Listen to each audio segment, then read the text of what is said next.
Well, hi. Well, hi. Welcome again. I'm the Pine. And I'm the Water, and you're listening to A Cup of Tea. A podcast about exploring life through each other's eyes. While sharing a cup of tea with you. And look at our new setup. I mean, if you can tell that we did something different. I mean, for the people watching the video, it looks slightly different, and I'm really happy about it. That's what matters. Oh, Jesus. I was gonna say, I think my voice is very raspy. Yeah? But now now it's getting back to normal. The tea's helping. It's the tea, exactly. Yes. On today's tea, sponsored by the Water. What is it? What's the one that we're having? Rootless raspberry. Yeah, and every time she gets it, I'm like, I should get that next time. And today I got that one, and I'm like, so happy about it. Even, right before we started rolling, I was like, tea is life. It makes me so happy. It is really good. It's a little bit lukewarm, though. It didn't quite get cold. Yeah, no, we wanted it cold, but it's fine. Like, I'm enjoying still, it. Like, yeah, I know. It's really good. So really good. And can I just say for today's topic that we are a little bit obsessed. Just a little. A little. A tiny bit. It's the only thing we've been listening to for the past week. Yeah. Hamilton. We are a little late to the game, though.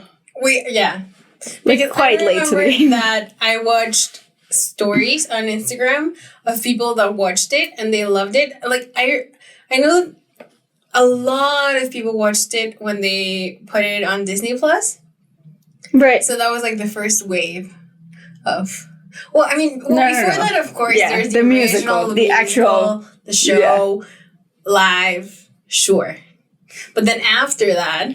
Yeah, for everybody that already knew that it was fabulous, they put it on Disney Plus. Which, it was not something that I would have watched. Enter the Pine. Yeah. She said in parentheses, oh my God, that's from Hamilton. I'm so happy. Yeah, so, and I'm glad you told me to watch it.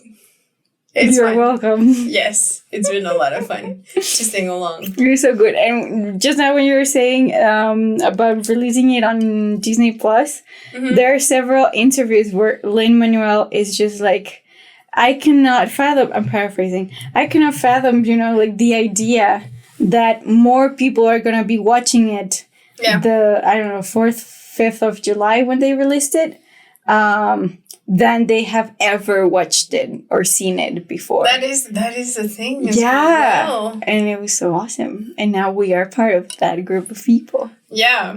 And I had seen that it was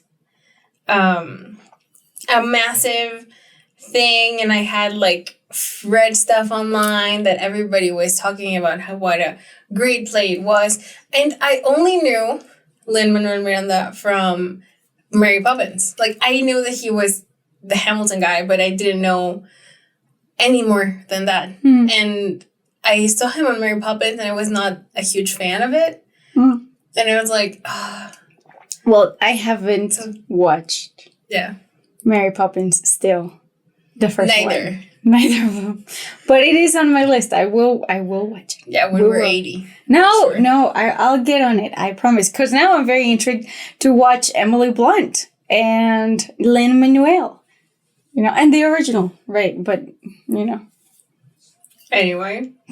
So that brings us to our topic of the day. Yeah, talking about shows and stuff that we that we've watched. I am just so obsessed with Hamilton. I know. So, the thing, okay, so, I am a fan of musicals. That does not mean that I'm very savvy in the musical world. I know some of them, and I just love them. Yeah. And my go-to music that I listen when I'm by myself, it's musical songs.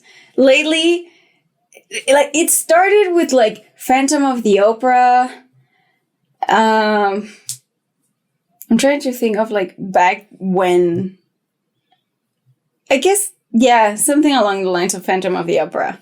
And then, not even Moulin Rouge. I was never too big on Moulin Rouge. But yeah. Then Les Mis came into that mix, and The Greatest Showman, and just Mamma Mia even. And then I was a little obsessed with Into the Woods, that I really, really like. It was my favorite. Well, no, that's not true.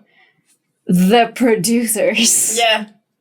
Yes. The Producers. I was wondering where you're going to bring the Producers up, because I was like, I mean, sure, Phantom of the Opera, sure, yeah. Where are the Producers?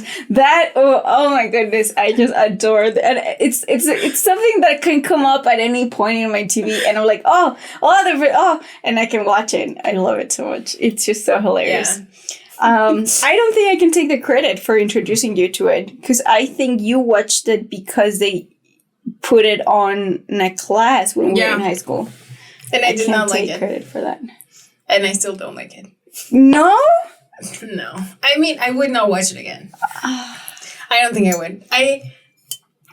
Just now when you were listing musicals, I was thinking, okay, I think, for sure, I guess now my number one alongside The Phantom of the Opera is Hamilton. And for two different reasons, probably, each one. Because The Phantom of the Opera is the first musical that I saw on Broadway. And then I started, I watched the movie, and I loved the songs, and it is my dream to go to Broadway and watch a musical. It has not happened. It's amazing. I bet. And then the Hamilton is just brilliant. Yes. It's phenomenal. Indeed. And I laugh so much with it. It's so good. Okay, yeah. There's a little bit of everything. That's what makes it so magical. Yeah. Indeed. That's why there's so many reasons why it's amazing. Yeah.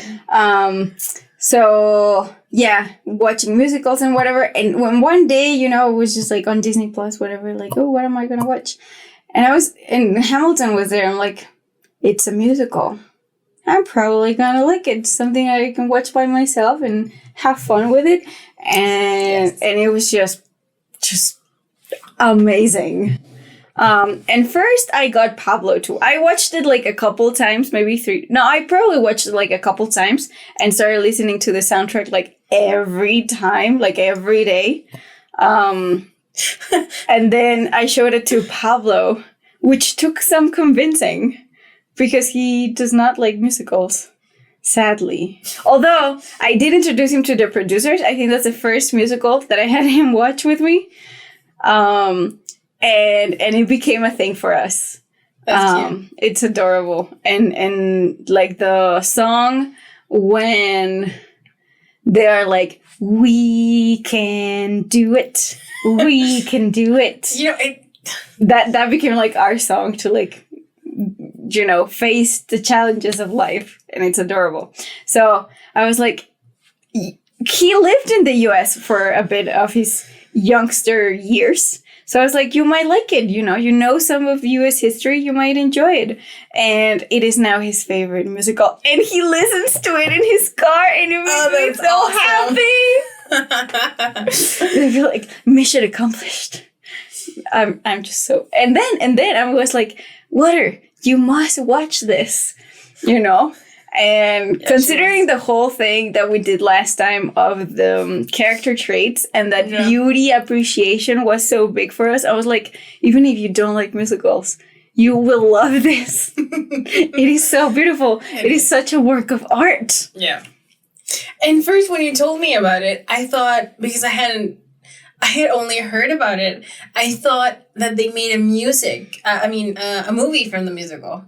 And that's what was an actual on movie. Yeah, a High School Musical sort of thing. Right. Or more maybe along the lines of Kinky Boots or Mamma Mia or something like that. And then you told me that it was a movie of a play. And I was what? And that did not compute. Yeah. And I even told her is it a completely sung musical or are they talking? And you were like, no, they just sing. And it's like, oh God. Yeah. Are we really watching that? Yeah, that was one of Pablo's concerns. He's like, I can take it if there's some songs in a movie, but not if like they're just singing the whole time. I'm like, I don't understand. You just need to watch think that's a little bit false advertisement on your end because you said that it was a movie. And now that we saw it's like, it's a recording of a show. It's like the recording of the Broadway show. But like they call it a movie. That's not on me. That's a stretch. They call it I will say that's a stretch. Anyway, whoever started calling it a movie, it's not a movie. So we watched it. We didn't have. We started watching it here. Yeah. In the kitchen. Yeah. And then we finished watching it at your house. Yeah, and it was great. It was amazing. I loved it. And now she listens to it all the time. We were just singing before we started recording. We were. And it makes us really happy. Indeed. But we can start talking about other stuff that we've watched. Yeah, we can always fangirl about Hamilton for an hour. Oh my goodness. We have been watching like so many interviews and things about it. Yeah, and the book. And you're reading the book. Yeah. And I'm so intrigued. I'm like, should I read the book? Yes, you should. All right. Yes. All right. I'll take that into. It's a cool, like, not because of... My very geeky self, wants to read it. And like, find out all the stuff that I can't know from the musical. The thing. And even then, I always... You know how I told you about... okay, for anybody who has seen it, you'll know that what I'm talking about. For people that haven't... Wait, are you going to spoil it? I'm not going to spoil anything. I'm just going to say there's this part about when Hamilton was young and what his life was like because he was born in the Caribbean in Nevis, I think. And so the play has a very condensed version of that story. And then I told you like the whole gossipy version of it. Of like, oh, you have the mom and then the dad and the ex-husband and whatever. And it was really fun. It's very soapy. Yeah, it is very soapy. It's very nicely written. It's very soapy. It's very dramatic. It's a very long book, from what I can tell, because the print version said that it was 800 and something pages. And I haven't been reading much, but I'm like, 19% into it? I have never read like a biography. And usually, I haven't read a novel, I feel like forever and ever and ever and ever. I'm sorry, people. Please bear with us. We're just very excited. But You'll be back. Yes. Sorry. I will stop now. We will try our best. But I feel like I haven't read a novel in forever. And lately, for like the past few years, I've been more into... you know this, I think, that I'm just very into the self-help books section. Yes. You know, if it's in English or in Spanish. And so I've been craving like a really good book, those that you like can't put down. And you know, I don't know if it's silly or snobby or what it is, but like I think of when I was reading Twilight. When I was a teen, and I like read them in like a week, because I just couldn't put them down, and you know, you know what, we were talking about this the other day. This is not the first time we've had this conversation, but we were talking about this, and I mentioned the Hamilton book, or no, had I started reading that yet? I don't think I did. But I wouldn't say it's the kind of book that you can't put down, which I want, but go on. It's a really good book. I really want to go back and read it and like keep finding out about Hamilton's life. Right, that's good. I appreciate that. I feel like that's yes. It's like I'm looking forward to when I am in bed tonight and I'm gonna be reading Hamilton. That's something cool. And the what I thought was really funny is that thing of the Twilight frenzy. You know, because I was like, you just said I couldn't fit, like I think I read them in a week. Yeah, I remember that I was so proud of the fact that it took me, and I counted them, like 29 hours to finish the first book. Yeah. And I was like, oh my God, I've never read I've never read something so fast in my life. Right. And then I think it's kind of funny in the genre way, because Twilight is like a teen romance novel, right? I would think categorize it like that. And then the adult romance novel version that I kind of found did something of the same thing for me was the Bridgerton series, but not all of them. I couldn't finish them. It was like, I read the first book. I thought you were going to say 50 Shades of Grey. No. I mean, yeah, that one was also fun. That one was also fun to read. We used to laugh so much with that one. It was so much fun. It was hilarious. When we went to watch those movies, like, in the theaters and everything. Yeah. And we knew we were going just to, like, laugh at. Yeah. Like, it was insane. It was hilarious. I bet people just, like, thought that we were weird or crazy or something. Yeah. I remember a couple of ladies shushing us in the theater. Being like, stop laughing. I'm sorry, this is too funny. It is hilarious. And I really like those movies. It's movies that I can just, like, have there, and they're funny and whatever they are. It's just, I have a good time. Yeah, I think I go back to them sometimes when I'm like, I don't know what to watch. And this is going to make me laugh. And so it's a comfortable choice. Yeah, it's a comfort food version of a movie. It's like ice cream. Yeah, exactly. And like sometimes I do cringe at myself. I'm like, seriously, this is what I'm watching. Don't judge yourself. Just enjoy it. So many good options. I know. And I resort to 50 Shades of Grey or Twilight. Or what was the other thing like that? I think there was another one, but I don't know. Like that? Because I can think of Bridget Jones, but I feel like that's a little different. That's a little better. That's one, like, a category goes See, up. That's like snobby talk. But I'll, you have the card, you have the floor there when it comes to movies.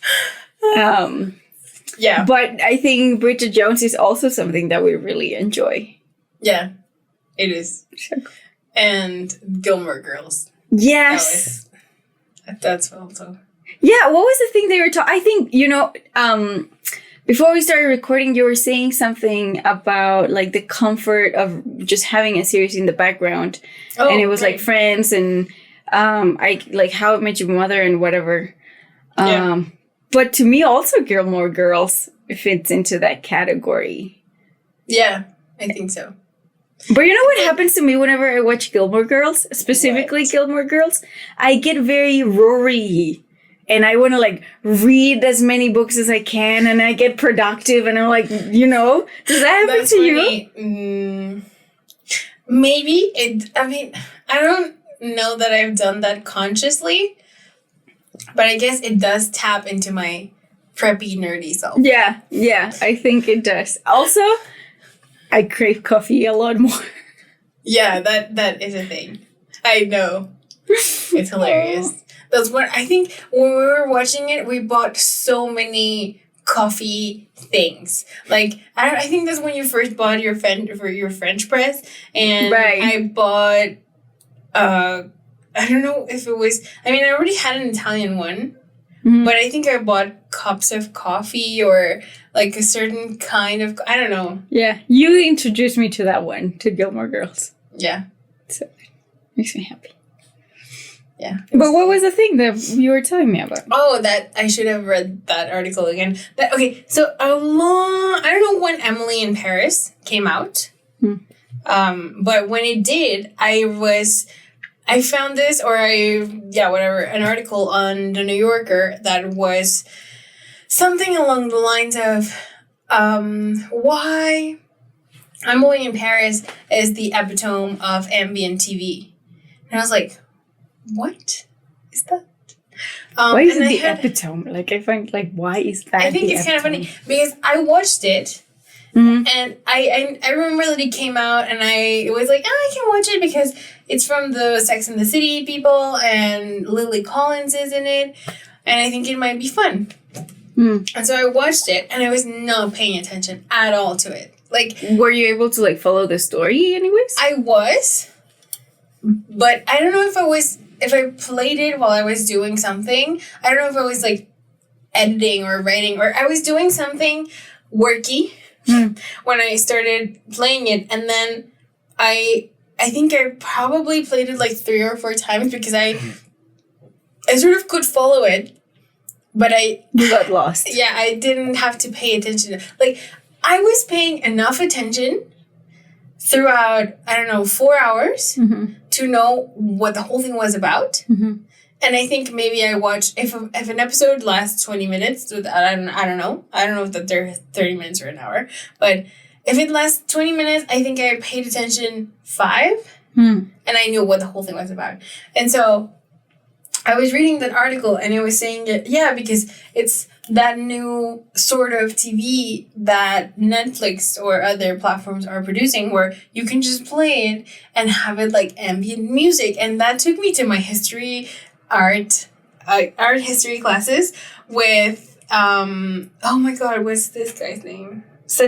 Eric Satie, who is the inventor of like elevator music.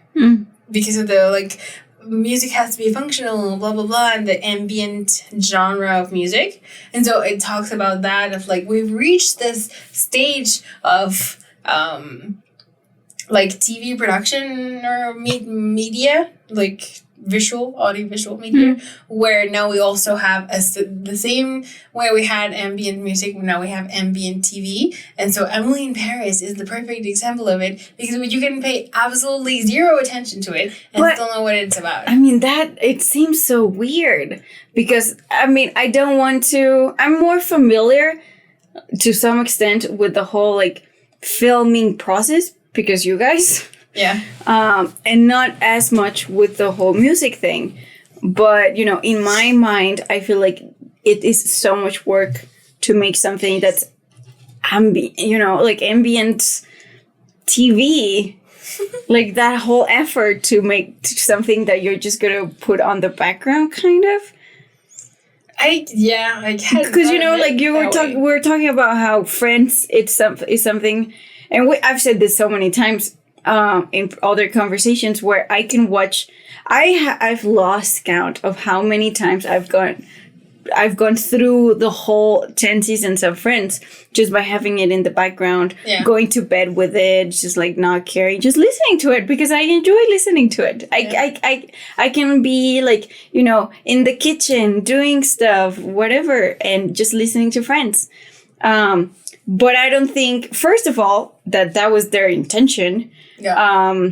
And I'm not sure how it gets to be that sort of ambient thing. Because once they took Friends out of Netflix, like, how dare you, Netflix? But still, after that, I was like, well, what am I going to watch now when I'm not in the mood for something that I need to pay attention to? Yeah. I feel like that is such a thing now. It's so weird.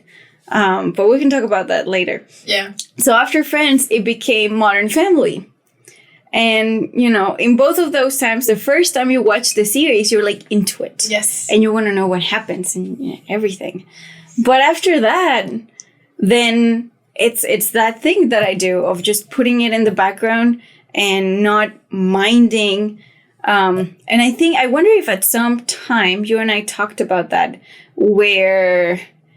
or maybe it's something I read, like in a Facebook post or something, where those series, I'm just like talking out of my mouth right now. But it said something about how you watch and rewatch. It was like the Friends phenomenon or something along the lines of that, where you rewatch something and you're not really paying attention to it, but you're comfortable. Yeah, it's like the 50 Shades of Grey or Twilight thing. It's like comfort TV. Yeah, exactly. So because you already know what happens and you don't need to pay attention to it. Yeah, it's very like cozy and comfy, and you don't go through sort of like mental strain of watching something new, even if it's exciting, because something exciting, it's gonna take some energy out of you. Yeah. And if it's a rom-com, if it's a comedy, anything that's new and exciting, it's gonna take something out of you. But because this is something you already know, like, it's just comfy and it's nice. Yeah. But like, do you think so? Then is Emily in Paris and what you're saying about things that Netflix is producing, is that on purpose, like ambient TV? I don't know. That's the goal. Or is that something that it just sort of becomes? I think it's something that becomes... It's like, I think if you had Friends on release now, maybe the same thing would happen to it. Not that it's not something that you have... because I have the feeling, for example, when I also watch Friends again, that... like, I already know what they're gonna say, and if there's an episode that I don't remember, for example, I do go back and, like, I'm like, okay, what were they saying? Why is this thing? Mm-hmm. And so I go back and listen to it, which is something that I remember doing with Emily in Paris. I was like, okay, I'm getting this, but how did they get there? Mm-hmm. Kinda. So, on that, like, in that way, I kind of have the feeling of, it's something that is very simple and very easy to understand, so you don't need to put 100% of your brain on it, which is like, and this is getting me to what you were just saying now, that, for example, my dad makes fun of me because I put things on the TV to not pay attention to them, right? We do. And he found it very amusing that I did that. He was like, why are you putting this on if you're not going to watch it? I'm like, I'm listening to it. I'm paying attention. Not 100% of the time. But it's like the equivalent of playing music, but with a TV show. Do you think that has something to do with, like, how our brains and our attention span and everything with technology and just being on a screen all the time, like something has to do with that? Maybe there's a little bit of that, and maybe I also thought of the like accompanying feeling of it. Yeah, I think I've read something along the lines of the company feel. Yeah. Because I do that more because of that. I think I do that more, because of that company thing, rather than because I need to be watching 5 things at the same time. Because even, like, on this weekend, I was watching Lucifer from the beginning again. Which is another... What? Yeah. Because I finished it, and I was like, let's watch it all again. Interesting. I mean, Lucifer is another thing that we enjoy. Yeah. So I was watching it, and my grandma came by, and she was like, but you're not even paying attention. I was like, of course I know what's going on. I've already watched this. Which is a part of the thing. Like, if that ambient TV sort of thing, at least for me, is stuff that I've already watched, which is the same for you. Like, we watch Friends, we watch Gilmore Girls, or Modern Family, or Lucifer, or other things that we've seen already. Although, like, now, so I think of Gilmore Girls a little bit more, like, I get more into it. Like, I pay more attention to it than Friends. It's like, I guess there's, if we make a chart, maybe we're gonna, for the video, that would be fun. There's an order for it. Like, the most ambient-y ones would probably be Friends. Yeah, for me it's Modern definitely Family. Friends. Yes, for sure. How I Met Your Mother. You know what? I once tried to go back to... Because I watched it once. And that's like, I watched How I Met Your Mother because it's How I Met Your Mother. And after that, I tried to go back to it just to, like, the ambient thing or whatever. It didn't click for me. I was like... Well, I haven't finished it. Oh. Still. Oh, well. Somebody spoiled it for me. I forgot what the spoiler was. Well, I think there's 2 different endings, so... I don't know. Who knows which one you got spoiled. I find it hilarious that even though we are trying to just talk about things that we like, we go into, like, this article and this thing. And of course. We're very... what's the word? We just, like, can't just keep it easy breezy cover girl, you know? No, it's impossible. Apparently. Where, like, that stuff is coming up, like, oh, there's Lucifer, oh, there's Gilmore Girls, oh, you know? So we're kind of getting into it. All right, for you listening to us, thank you for listening to us. for following through with our nonsense. But because today we were like, what are we talking about today? And we have I think we've broached this subject a couple of times already here. But we have this list of ideas. And we were like, let's do something light. We've done heavy for a couple weeks now. Let's stay away from that. Right. Kind of. So yeah, TV, we were Hamilton and everything. Yeah, we have mentioned a few things. Yes. So anyway, I got lost in Lucifer and Mom and How I Met Your Mother and right, you're right, and I said that I didn't get me back.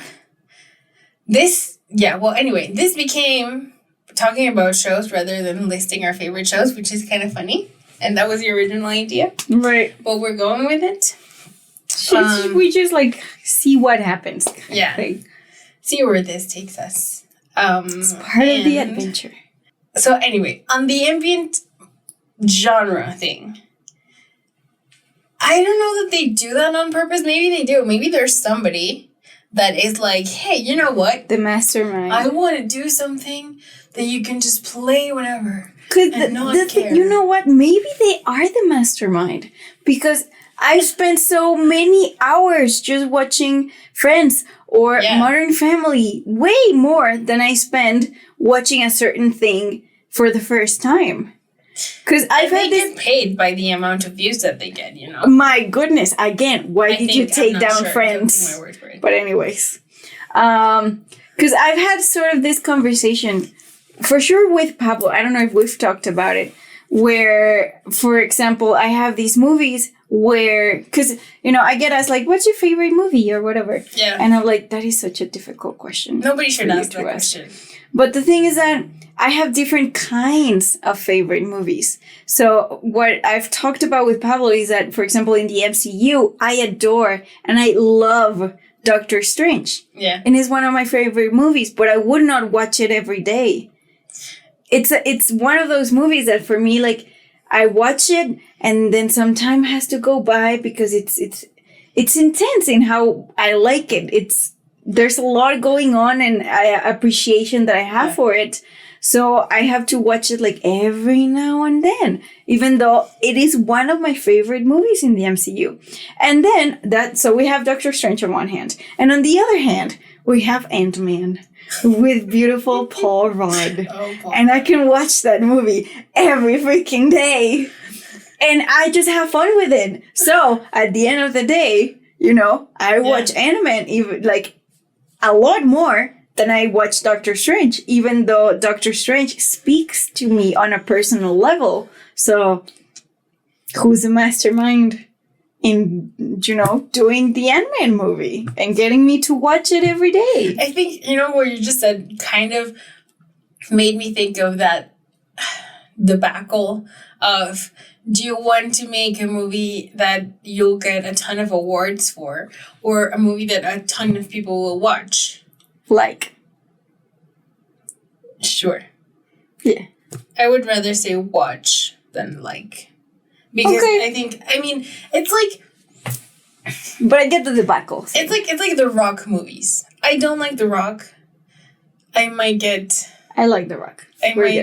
I know that some people will not agree with me. I think here's the thing where I have so much fun watching the Grown Ups movie with Adam Sandler. Ugh. And it's another one of those movies that I can seriously. Grown Ups 2 is my favorite one. And I can just watch it every day. I have so much fun with it. And I know you hate it. Yeah. So much. So it's the same thing.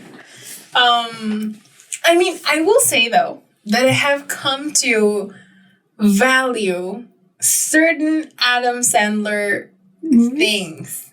Okay, I do like the Transylvania. Yeah. The Hotel Transylvania ones. Yeah. Did you watch Blended with Drew Barrymore? No. It's really cute. 50 Shades. No. 51st Dates. That's a different kind of movie. I haven't seen Adam Sandler in that one. I wouldn't want to. No, you don't know. What if he's got moves? I think we've seen his moves in other movies. But no. It's the 50s First dates jinx. Yeah, with Drew Barrymore. Adam Sandler and Drew Barrymore. Yeah. But Blended is really cute. I think you might like it. I mean, I do like 50 First Dates. I was about to say 50 Shades again. I do like 50 First Dates. And I like the Hotel Transylvania ones. And I like, what's the name of that? There's a series, like an actually serious drama movie. With Adam Sandler? Yeah. And this guy, I probably need to Google this. The director of Marriage Story wrote that one. Yeah. I was like, I like that. I can watch Adam Sandler do more of that. What movie in that sense of like, it's like I cannot talk today. It's like Jim Carrey being a serious actor versus being a comedian. And it's like Eternal Sunshine of the Spotless Mind. He's brilliant. I love it. It's amazing. I can watch that. He's so lovely. Not that many times, probably. Because it falls in that category of, it's really good, but it's also so emotionally intense that I could not watch it every day. Noah Baumbach. We're going to try to find out what movie of Adam Sandler it is. So, the Meyerowitz stories. That's the one. It's okay. I will tell you. No. Hang on. Let me read the log line for you.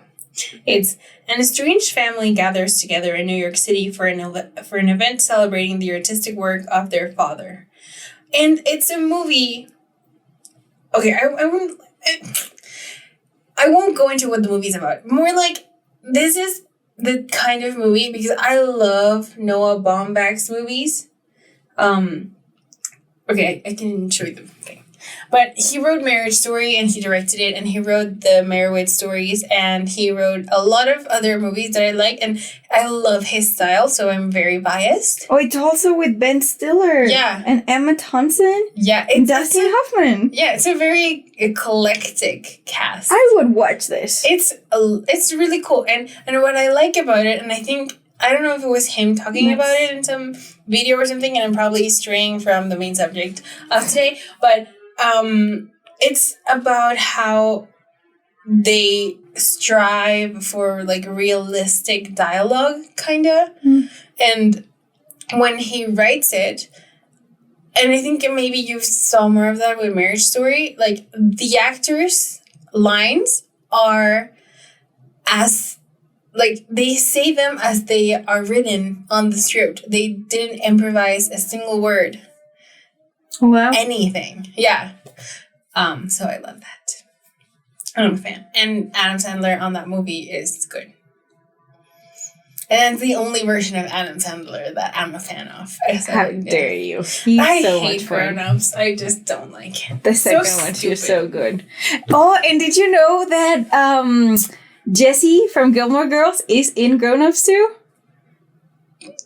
Oh, really? I mean, I don't know. I haven't watched it. I'll never. Oh my god! I mean, I barely recognize him. He's there for like a second or something, and he's such a dude.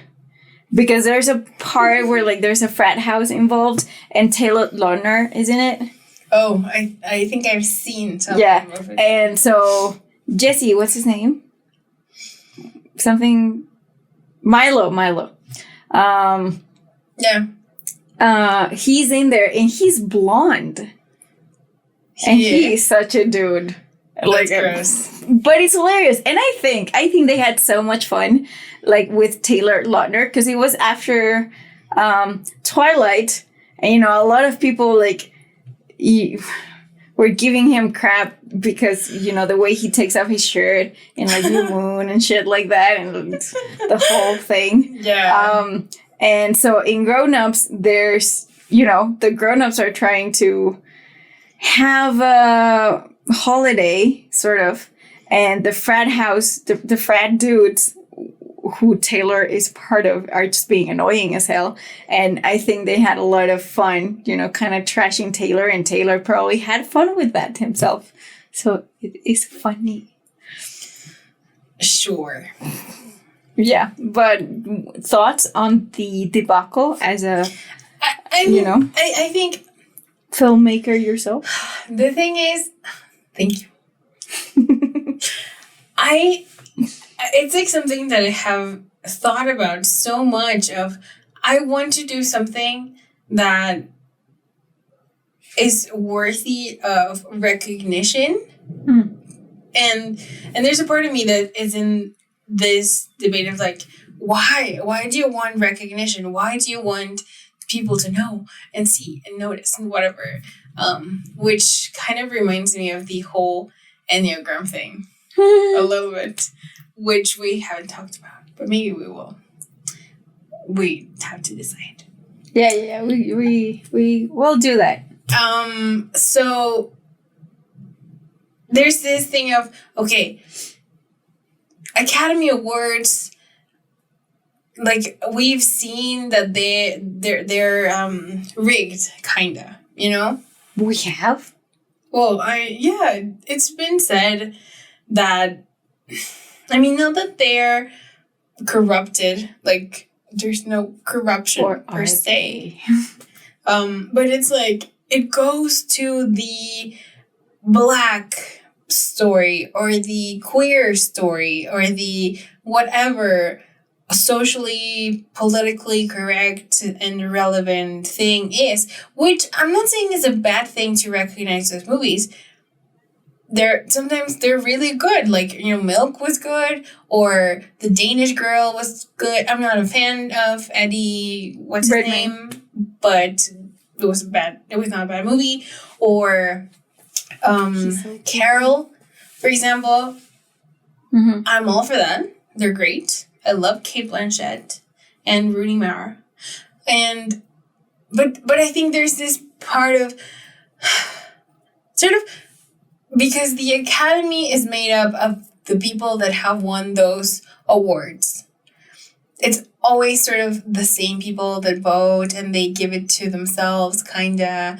And it's it will go to the movie that seems more appropriate rather than the one that maybe has the more merit. Interesting. And of course, it's a very hard thing to judge because it's about subjectivity and art, and it's art at the end of the day, and it's how you maybe connect with this story and don't connect with this other one. And there's also especially when I think it comes to the best movie, that is what happens more when there's other categories, like maybe costume design and photography and blah, blah, blah. Then there's more of a technical merit to them. Where you're like, oh, wow, they did something amazing. And of course they deserve the prize because nobody did the same thing that they did. And it's wonderful, or something like that. See that? So yeah, I don't know. Like, I have had that thought of maybe the price is not important. Maybe what's important is that you connect with somebody, that your story becomes meaningful for somebody else. So what would you rather, make a Doctor Strange or an Ant-Man? A Doctor Strange. Even if if I just watch it every blue moon? I wanted to change your life. Kinda. I mean, I appreciate that. I definitely love Doctor Strange. But and Ant-Man is more of that ambient thing, just like easy. I have fun with it. Not that I don't have fun with Doctor Strange, but I'm more invested in it. And Ant-Man is just sweet and cuddly and warm and fuzzy. But wouldn't you, I mean, I don't know, maybe it's different for you, but when I think about my favorite movies, and I would not say that those movies that I watch a million times are necessarily some of my favorites. And I go back a lot to that when I get asked that question of your favorite movie or whatever. I think of my, I think it was filmmaking class. I don't know if it was the last year or 2 years before I graduated, but I had to make a list of my favorite movies of all time. But it was not called my favorite movies of all time. It was the movies that have changed me. And that was a different way of seeing it. And I was like, oh, I like that Well, idea. it depends on what you call your favorite. Because in my case, it's that thing where I'm not a fan of categorizing stuff in a like the most to the least kind of thing. Yeah, I'm more of a like horizontal, just like in the same kind of place, but like different things, like I do with Doctor Strange and Ant-Man. They're both some of my favorite movies in the MCU, but I like them for different reasons. Yeah. So I think it very much depends on what you call your favorite thing, because your favorite thing can be the thing that you can't get tired of, like we are right now with Hamilton, or your favorite thing can be something that speaks to you, that you connect with, which can also be right now Hamilton. It just has everything. Hamilton's perfect. It is very perfect. So yeah, but that way of rather than asking what your favorite thing is, because that can vary, but things that have changed your life, that seems like a more specific kind of favorite. I guess, okay. Then in that case, if it's something that I can enjoy many, many, many times, my favorite movies would just be Disney movies. Oh my goodness. So, like, yes. Don't even. Okay, so when I was talking about my musicals and how I listen to musical songs as my day-to-day music, because people always ask me, like, what kind of music do you like? And I never know what to say. So I'm just like, I can listen to, like, a bunch of things. Like, I don't mind. There's some things that I don't choose to listen when I'm by myself. But definitely the, like, go-to thing, it's like Disney and musicals. And yes. Yeah, it's that thing with Disney also where I find Disney movies to be very personal and moving. Although I have always... Okay, so here's the thing. I have always said that I'm a Disney girl and I'm a fan and I love it so much. And it is such a part of who I am. And it's hilarious when we're with my mom and my nephew and my niece, because we will start seeing like dialogues and quoting the movies and randomly saying a song out of something that happened. And my mom just looks at us like, what is wrong with you people? What's happening? What's going on? And we just laugh so much and it's hilarious. So it's very much a part of our family. Well, I will say something. I remember when we were, I think it was your birthday or something, that we were at your house and your brother was there and your niece and nephew and the Rocky, and we were playing Trivial Pursuit, the Disney version. I was so like, I'm gonna lose so badly. That is hilarious. But yes, it is such a part of our family. So I've always, seen myself and understand myself as a Disney fan, and I am like, love it. Although I have always said that my favorite movies are DreamWorks. My 3 favorite movies from when I was a kid are The Road to El Dorado, Sinbad, Sailor of the Seven Seas, and Spirit. I don't know what the name, the something Spirit. Stallion. Yeah, I don't know the name in English. But those were like those movies that spoke to me. So it's like, the thing, that horizontal thing that I do. It's like on one hand, I have those 3 favorite DreamWorks movies of when I was a kid that are just like meaningful. And on the other side, I have the whole lot of Disney where like, it's just there. I could sort of try to pull out my favorite Disney movies, because definitely I'll take Hercules, put it up there. I'll take any day Hercules over like Toy Story. That's me.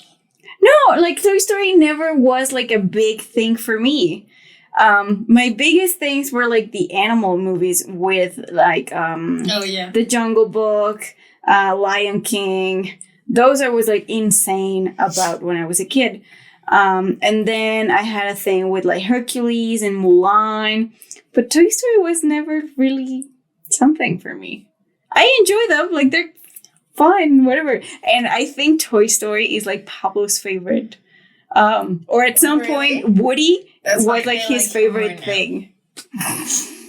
That's hilarious. That's really cute. But yeah, so he really likes Toy Story. And it's something that never really spoke to me. I was never too into like the toys and the That's fine. stuff.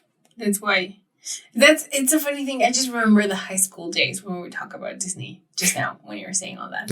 And how, yeah, you love the Jungle Book and I don't like the Jungle Book. But I love Toy Story and you don't mind it. So, Like, it's just not up there with like the movies that I watched all the time. I would drive my mom crazy. Like, I think I watched Toy Story 4 so many times. The fourth? Yeah, wait. Okay. My absolute favorite one of the Toy Stories? Yeah, is probably the first one and then the second one. I don't like the third one, although it's nice and I have like good memories about it because I went to watch it with my mom and we went to the movies I think twice. I'm sure which one's the first one and the second one. Which one's the third one? The Luxa one? Yeah. Yeah. Yeah. And then the fourth one is where have you seen it? Yeah. Well, there's the fourth one. Like that one's also alright. It's not something that really caught me. So I like the first two as a kid because I watched them so many times. And then the third one is really meh. But then the fourth, I loved it visually. It is very beautiful. I will agree. And I was watching. I think I went with my dad to the movies to watch it, and I was so mesmerized by it. That's so cute. I was like, wow, this looks amazing. Like, look at Buzz's, like the texture of the plastic of the toy and how like the light shines of Betty Boop's eyes or the way even Stupid Forky, you know? Stupid Forky. I will say the what are they? Like the plushies, the bunny, and what's the other thing? The fair thingy those guys toys. were funny. I like them. They're hilarious. And because I had to write an essay for one of my master's applications, I chose to analyze the cinematography of Toy Story 4. Oh, I remember that was a thing. Yeah. Yeah, so I watched it about 10 times at least. Right. Yeah. I really liked it. At some point, I went to this sort of like program course thingy of like psychoanalyzing some of the Disney movies, and I had so much fun with that. I remember you took me to one of those. Which one? I don't know. Jesus. I remember we did Sleeping Beauty. I don't remember. I went to like 4 or 5, but I really remember the Hercules one. Hercules is probably like one of my top Disney movies.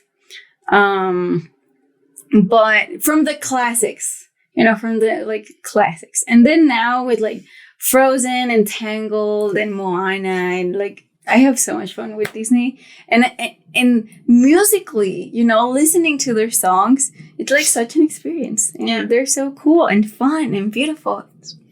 Yes, I like them. Me too. And well, I mean, I don't know what the takeaway can be for this episode. If you have listened thus far, I mean, we I congratulated you throughout. We were all over the place a little bit, but you could hopefully be like, oh, they mentioned Lucifer, and they mentioned Gilmore Girls, and they mentioned these Disney movies, and they mentioned these other movies. So you kind of get an idea of the things that we like and that we can, talk about. Like Hamilton. So yes, thank you for bearing with us this episode. Yeah. If you're still here. Yeah, and maybe it'll be fun. Let us know what you guys thought. There's some things where we have different opinions, the Water and myself. We can get more on that. Yeah. So let us know what you guys think. What are the kinds of movies and shows that you like?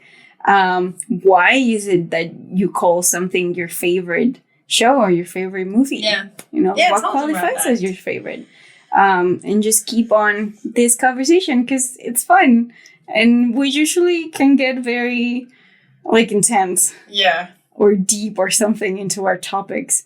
But this one's just kind of easy breezy funny. Yes. Yeah. And this week's recommendation, of course, if you don't know what is the recommendation, if you can't see it coming, it's Alexander Hamilton. Oh my goodness. His name is Alexander Hamilton. Yeah, like watch the Disney movie Ghost. Watch it. That's not a movie, but sure. Whatever.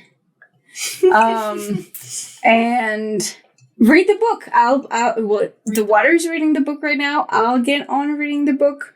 Because she is recommending it. She's enjoying it, so I'm gonna give it a try. And that is our cup of tea of today. Hope you enjoyed it. Hashtag a podcast. There we go. Thanks for sharing a cup of tea with us. To watch more episodes of A Cup of Tea, click the link on the right. If you want to watch Pockets in the Universe, go to the playlist on the left.